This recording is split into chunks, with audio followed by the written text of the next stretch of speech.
ஒரு பெரிய காட்டில் சுட்டி என்று ஒரு குட்டி குரங்கு இருந்தது. அதற்கு மாம்பழம் என்றால் உயிர்.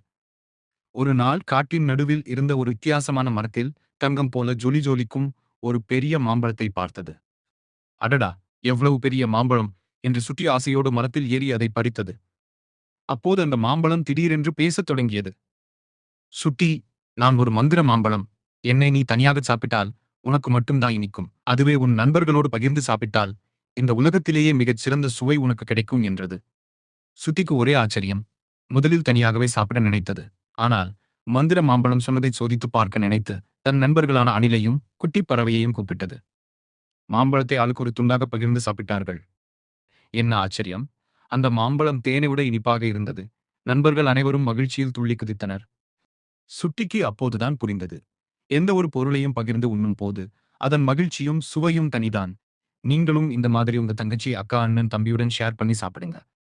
இந்த வீடியோ பிடித்திருந்தால் லைக் பண்ணுங்க, சப்ஸ்கிரைப் பண்ணுங்க.